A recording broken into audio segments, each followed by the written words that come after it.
Salut à tous. Bon ben on se retrouve aujourd'hui pour un truc tout simple mais qui pourtant pour beaucoup d'entre vous n'est pas forcément banal. C'est comment planter un arbre. Là en l'occurrence ça va être un arbre fruitier car nous commençons à rentrer dans la bonne période pour leur mise en terre. Donc c'est actuellement aussi la bonne période pour éventuellement en acheter parce qu'en ce moment ben, ils sont vraiment pas chers. C'est un kaki, donc il est tout simplement magnifique. Donc c'est un arbre qui est greffé, vous voyez. Donc le souci bien sûr d'un arbre qui pousse en pot, c'est la racine pivot, mais on va en rediscuter dans quelques instants. C'est un demi-tige, donc on a la fiche de provenance, etc. Là j'ai pris une variété, donc c'est le Diospyros, qui va donner des fruits un peu plus durs, un peu comme une pomme. Mais j'ai pris une autre variété, donc le Fouillou, qui lui va donner des fruits plus tendres, à chair molle. Et ce qu'il y a de bien, c'est qu'ils font tous les deux une production étalée. Donc de toute façon je reviendrai en détail sur ces arbres là parce que il va falloir lui faire je pense une vidéo rien que pour lui, tellement il est intéressant. Donc là je vais vous montrer la petite technique tout simplement ici qu'on utilise pour mettre un arbre en terre. Il n'y aura pas besoin de grand chose Alors on va commencer avec cet outil là. Avec cet outil là je peux venir un peu arracher tout ce qui va être les mauvaises herbes, notamment tout ce qui va être les ronces, etc. Et là bon, on va faire un trou, donc un trou quand même pas mal. J'ai pris la pioche, je vais vous montrer ça. Ensuite au niveau du matériel, vu que je suis en milieu forestier, pour moi c'est idéal. J'ai du bois pourri, il y a beaucoup de mycélium à l'intérieur, on peut le voir ici. Là ici il y a donc quelques morceaux aussi pourris. Donc ça va composer une litière pour laquelle je vais venir accompagner le niveau racinaire. Je vais rajouter un petit peu de cornes séchées, de cornes torréfiées et de sang séché pour accompagner bien sûr la croissance. Au moins il manquera de rien du tout. Avec ça je vais mettre un tout petit peu de terreau pour mélanger à cette terre qui est lourde, compacte et argileuse. Donc on commence à tomber direct sur les cailloux, donc ça va être pas mal pour lui, il va être content. Ensuite au niveau exposition, c'est bien réfléchi. Il faut que l'arbre soit exposé au soleil. Et pour moi il trouve sa place à ce niveau là dans le terrain. Pour la simple bonne raison que j'ai déjà installé en fait une rangée d'arbres fruitiers tout le long là. Donc voilà ce qu'on va faire. 3 minutes pour expliquer ça, ça va, c'est pas trop long. Donc je vais vous montrer en détail comment on fait. On va récupérer aussi quelques orties. Et vous allez voir ça. Bon, on y va de bon cœur. Voilà, il faut faire un trou. Pensez à ces personnes qui avant devaient à l'appel à la pioche creuser les fondations de leur maison. C'était un travail, un labeur titanesque.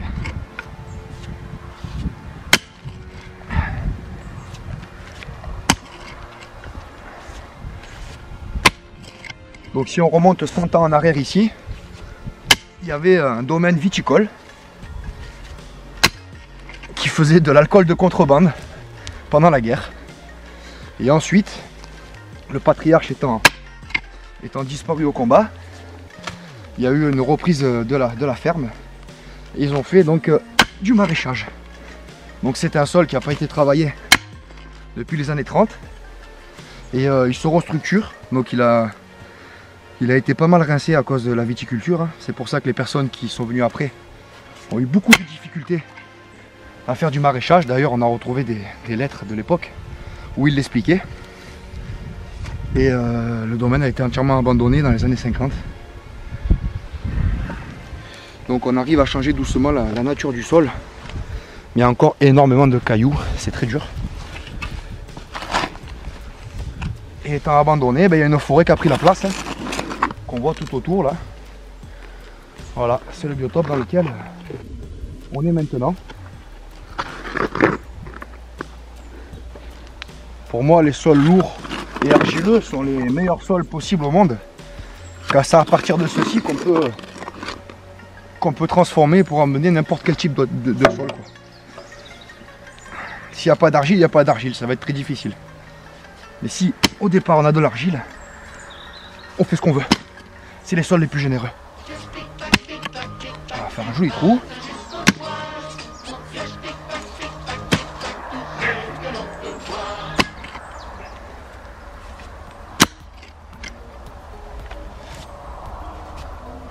Donc je parlerai de la variété de cet arbre et d'autres arbres dans d'autres vidéos bien sûr.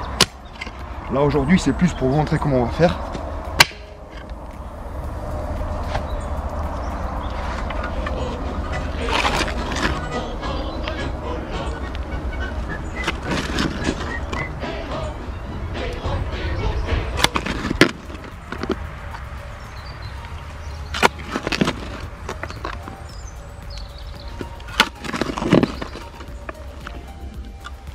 On va bientôt attaquer aussi la série greffe et taille des arbres que je vous prépare déjà depuis un moment.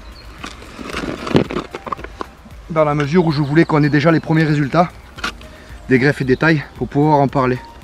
Histoire d'avoir expérimenté de A à Z la chose. Et pas juste montrer des choses qui on voit pas l'évolution après. Donc c'est vrai que ça a été un peu long à arriver, mais on va voir les premières vidéos.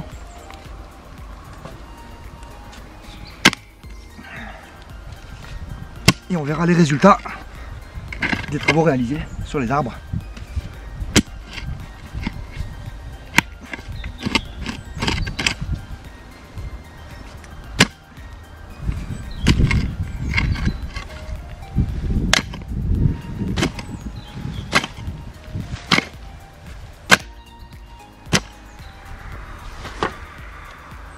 Voilà.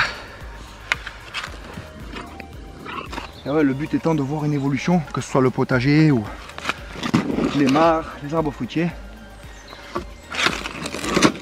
Là pour les abonnés les plus assidus, ils nous ont vu démarrer d'un sol totalement sauvage à un joli petit potager, très productif, de façon à ce que vous puissiez en faire autant à la maison.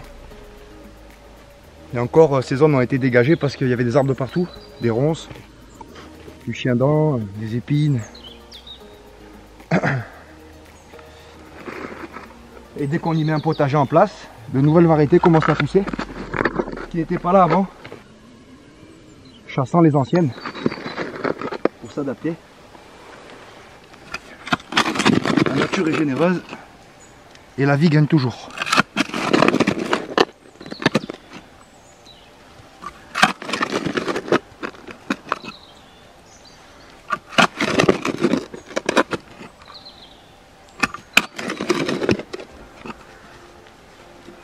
On va remettre un petit coup de pioche.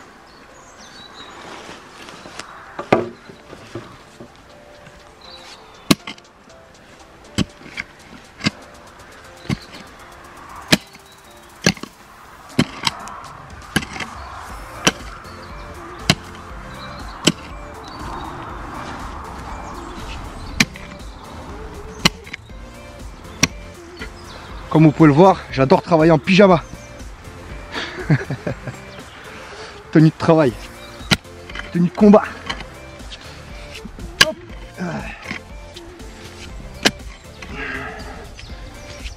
Tiens d'ailleurs, si je peux vous faire passer une petite info qui est vachement pratique.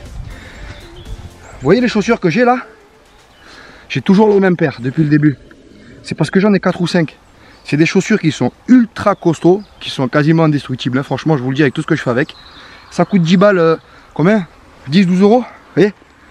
À Decathlon. Elles sont géniales. Je crois que c'est Kusha qui fait ça. Voilà, je vous le dis parce qu'on m'a posé la question.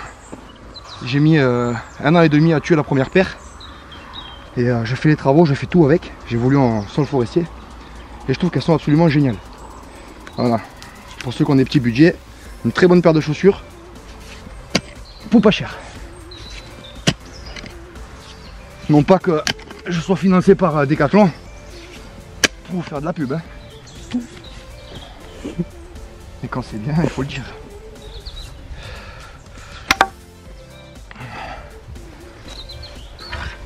Et le jogging, c'est mon copain Momo qui fait les marchés. Voilà. 2 euros.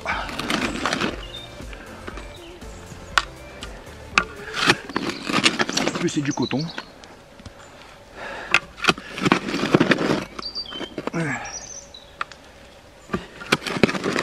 Manière de parler quoi.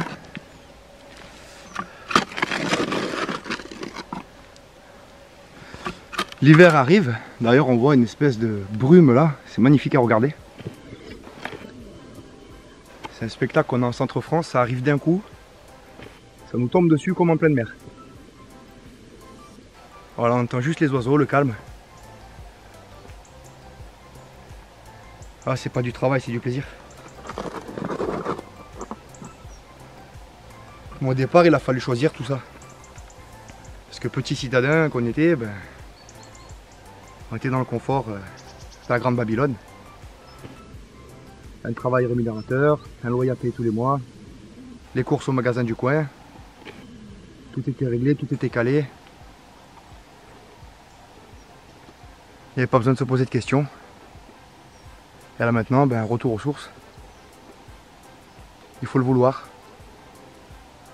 Choisir de délocaliser pour gagner en confort de vie.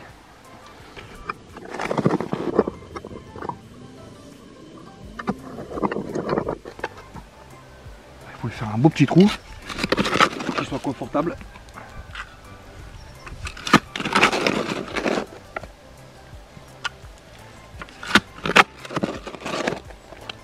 Bon, ça fait un bon petit trou là.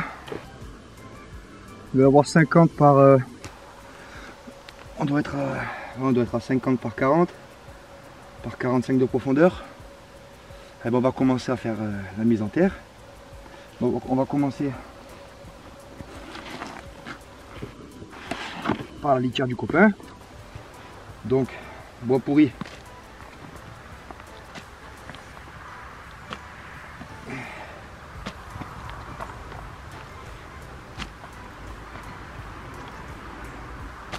On va mélanger avec la terre.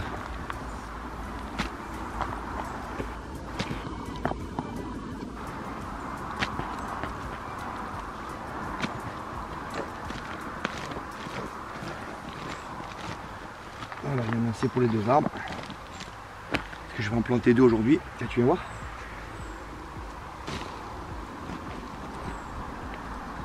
On mélange tout ça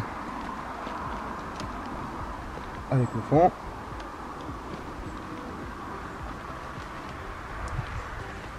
Voilà, une bonne litière qui va être riche. Maintenant, un petit coup de terreau.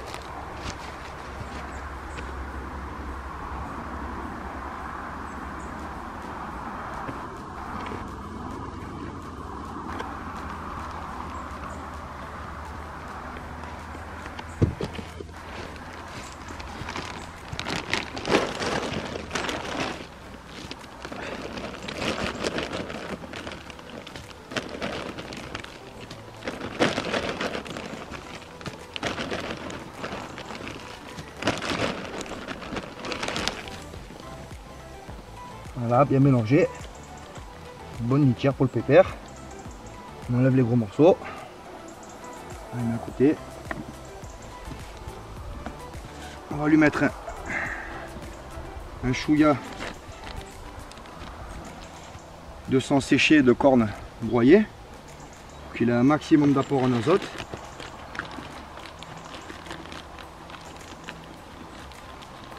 Donc c'est bio. Enfin, disons que c'est produit naturel qui est possible d'utiliser en agriculture biologique. Voilà. On ne dépasse pas les doses indiquées.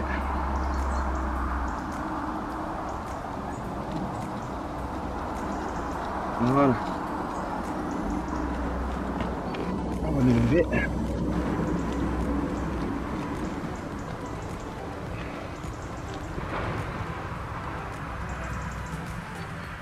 Maintenant que c'est fait, on rajoute un petit peu de terre. On enlève les cailloux.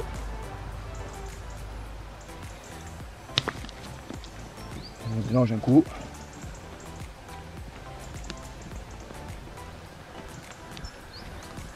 Voilà.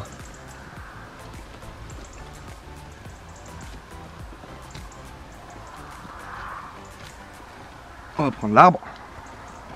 C'est toi, copain.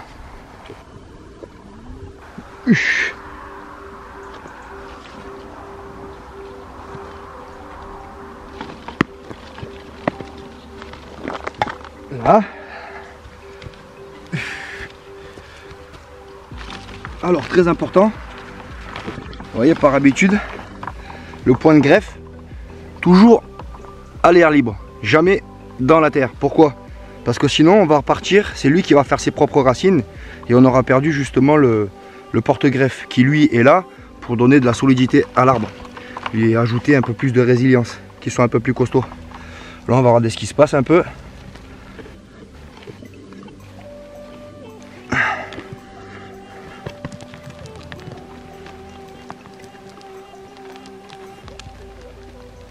On va décompacter un peu ce qui se passe là.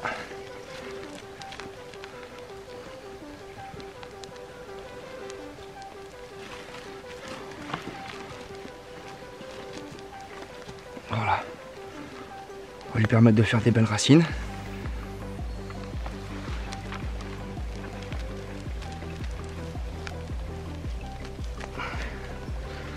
Voilà, maintenant qu'on a fait ça, on refait le trou. Voilà, un petit peu de terreau au fond. Oups là.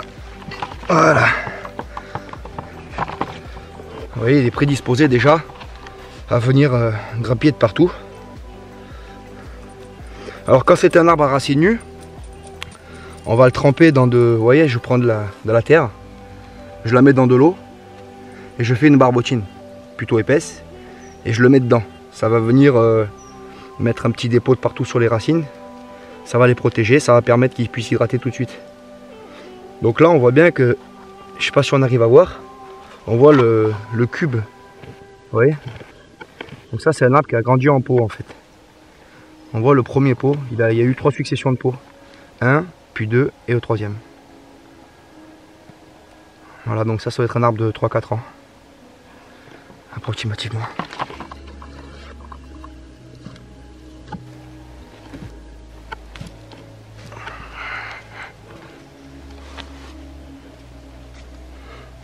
Voilà, ça c'est fait.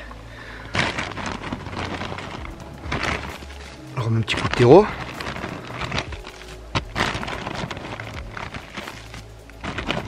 Et là on va mettre des orties par-dessus ça.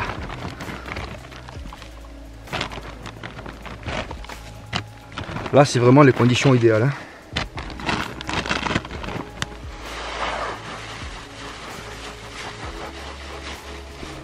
Allez, tout le tour.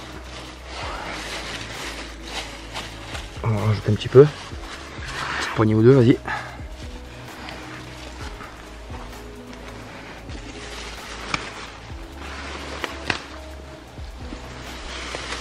Voilà.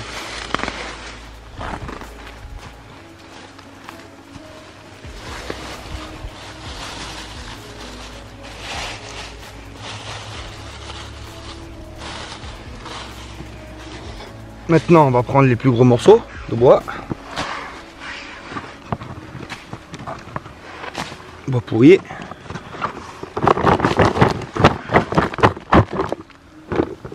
Voilà, on va y mettre tout autour.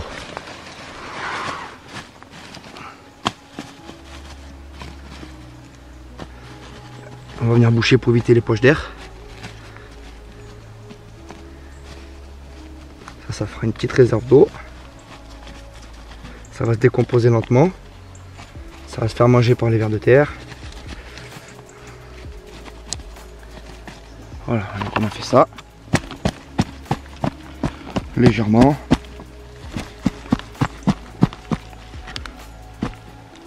Allez. On rajoute une couche de terre. Donc ça fait assez longtemps que je plante des arbres. Ça fait plus de 10 ans. Et là vraiment c'est la méthode que j'ai trouvée la plus efficace. Vous voyez, on est à 5 cm, on commence à mettre du bois pourri. C'est la méthode que j'ai trouvée vraiment qui était tip top reprise. Bon, quand je suis arrivé, j'ai pas pu faire ça à tous les arbres parce que j'avais pas le temps. J'avais énormément d'arbres à planter. Voilà, ça commence à être bien là. Là, on rajoute une toute petite couche de terreau. Vous voyez, c'est du terreau très sec qui a été vraiment bouffé, mélangé avec du terreau de bois. Ce terreau là va servir pour les fleurs tout autour. Au printemps, je vais venir y mettre des haricots là. Allez. Donc là, c'est quoi que tu as pris? C'était des chrysanthèmes? Oui. Voilà, on va mettre un petit peu de chrysanthème fort joli pour l'accompagner un peu. On va casser un peu le tapis de racines. Sinon ça tourne en rond, vous voyez. Puis ça galère à repartir.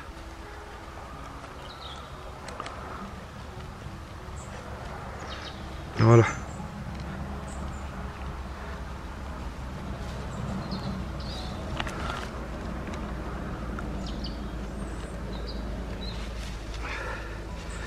Il se sentira un petit peu moins seul.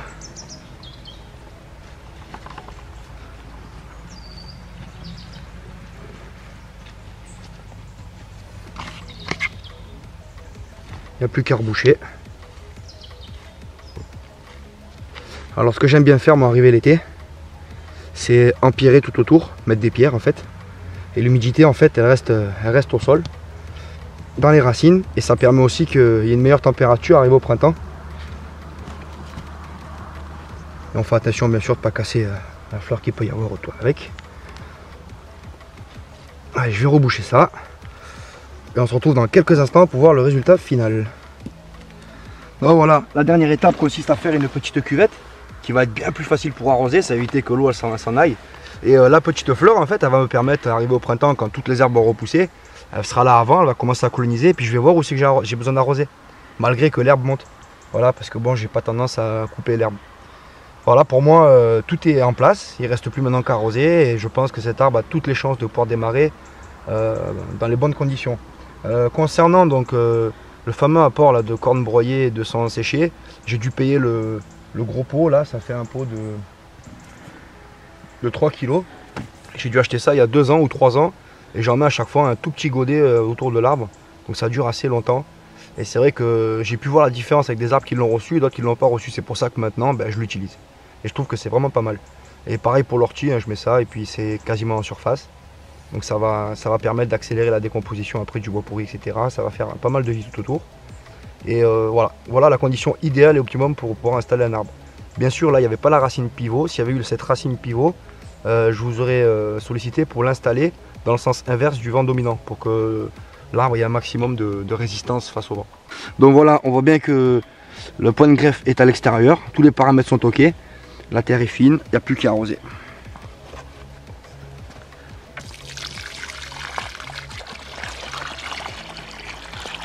On va y mettre 2 arrosoirs complets et on va accompagner la première année tout au long de la saison sèche. On va accompagner bien sûr à l'arrosage. Hein. Il faut y aller, hein, 30 litres par semaine, là c'est très bien pour qu'il puisse se développer, faire ses racines. Il a un bon substrat dans le sol. Il va avoir un couvert végétal tout autour. Donc vous voyez que la terre est très argileuse, hein, ça a du mal à pomper. C'est un peu le souci enfin le souci, si je peux appeler ça un souci, que j'ai ici avec ce type de sol.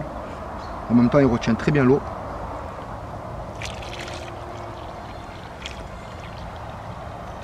Voilà, bah écoutez, je vais planter le deuxième. Après c'est sûr que si vous avez 50 arbres à planter, vous n'allez pas forcément pouvoir faire ça, ou alors faites-les rentrer au compte-gouttes pour lui donner un maximum de chance, parce que c'est vraiment dommage d'investir dans un arbre, de le planter un petit peu à l'arrache et de se rendre compte qu'en fait il a du mal à se développer, et même à la limite le voir crever après, c'est quelque chose de vraiment, c'est pas cool quoi. Voilà, c'est pour ça qu'à chaque fois il faut passer une demi-heure, 3/4 d'heure pour planter un arbre, parfois même 20 minutes. Hein. Parfois si le sol il est bon, ça va vite. Mais au moins là je sais moi dans ma tête, dans mon ressenti, je sens que j'ai mis tout ce qu'il fallait pour que l'arbre se développe bien. Allez voilà, on a fait une vidéo de l'arrosoir. Maintenant la dernière étape. Fumier de poule. Voilà, bien mélangé à l'eau, tranquille. Comme ça à chaque arrosage ça va se diffuser peinard. Vous voyez, comme ça. Moi il est bien pris avec. Et après il y a 2 types de finition. Il y a soit, je vais chercher ça, je reviens. D'accord.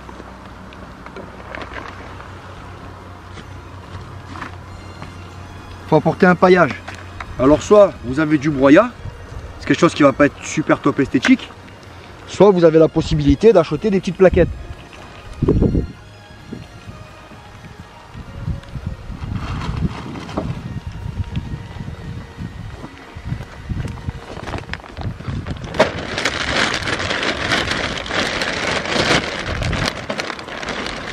Alors ça donnerait un résultat quand même un peu différent, et il suffit juste de remplir. Bon, moi j'ai du broyat donc je vais utiliser le broyat, mais les plaquettes ça peut faire aussi l'affaire hein, parfaitement. Allez, c'est parti pour le broyat. Je vais me dépêcher qu'il commence à pleuvoir.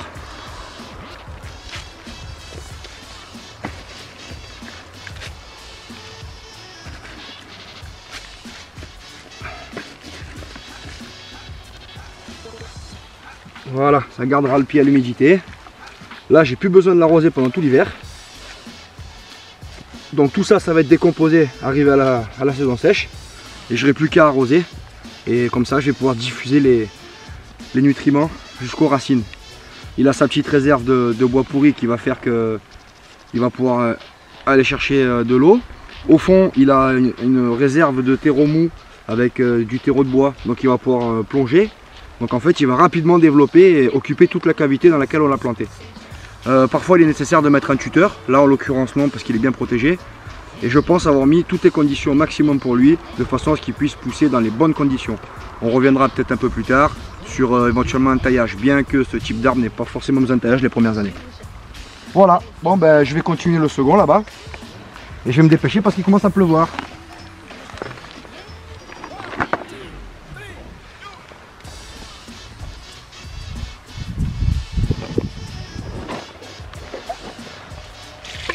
Même traitement.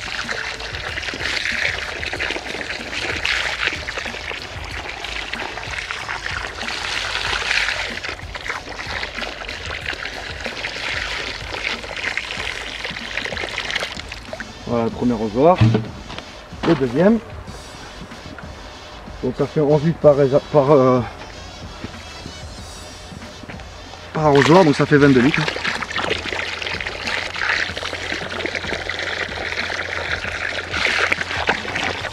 Et d'avoir fait un petit peu en lasagne comme ça évite aussi que ça remonte, c'est pratique quand on arrose.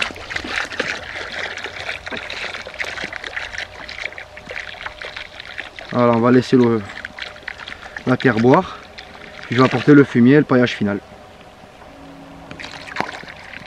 C'est bon, voilà, donc si le contenu de la vidéo vous a plu, pensez à vous abonner et à activer la petite clochette pour avoir les dernières mises à jour. Un petit like, c'est sympa pour aider à référencer la vidéo. Et pour ceux qui le souhaitent, on peut passer aussi au financement participatif sur le Tipeee. Vous avez un lien qui s'affiche directement à la fin de la vidéo. Ça permet de pouvoir créer de nouvelles vidéos. D'ici là, portez-vous bien. Ciao.